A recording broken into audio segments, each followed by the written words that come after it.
இன்னைக்கு காலையில் Nipah alarm வச்சது போல் சீக்கிரமாகவே எழும்பிட்டாங்க.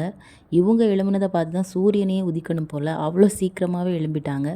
காலையில் எழும்புனதுமே அவங்க ஃபஸ்ட்டாக தேடுற முகம் அவங்க அப்பா தான். அவங்க அப்பா கூட கொஞ்ச நேரம் எழும்பி விளையாடலைன்னா அவங்களுக்கு அந்த டேயே ஃபினிஷ் ஆகாது. இன்றைக்கி நிஃபா மார்னிங் சீக்கிரம் எழும்புனதுனால அவங்க சீக்கிரமே பிரேக்ஃபாஸ்ட்டும் சாப்பிட்டுட்டாங்க.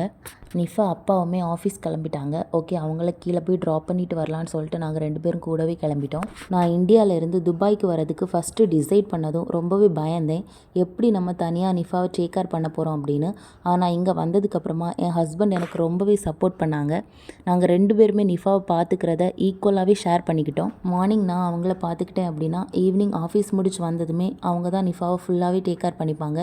நைட்டு தூங்க வைக்கிறது வரைக்குமே அவங்க தான் பார்த்துப்பாங்க. நிஃபா ரொம்ப ஷார்ட் பீரியட்லேயே அவங்க அப்பா கிட்ட ரொம்ப க்ளோஸ் ஆகிட்டாங்க. ஏன்னா நிஃபா பிறந்து 10 நாள்லேயே அவங்க அப்பா துபாய் வந்துட்டாங்க. அப்புறம் 7 மாதத்துக்கு அப்புறமா தான் அப்பாவும் பொண்ணும் ஃபஸ்ட் டைம் நேரில் மீட் பண்ணாங்க. நிஃபா பிறந்ததுக்கப்புறமா எங்களோட லைஃப் டோட்டலாகவே சேஞ்ச் ஆயிடுச்சு. அவங்களோட இந்த க்யூட்டான சிரிப்பும் குட்டி குட்டி சேட்டையும் எங்களோட வீட்டை டெய்லி ஒரு குட்டி ஹெவன் மாதிரி ஃபீல் பண்ண வைக்குது. தேங்க்ஸ் ஃபார் வாட்சிங். Like and subscribe for more videos.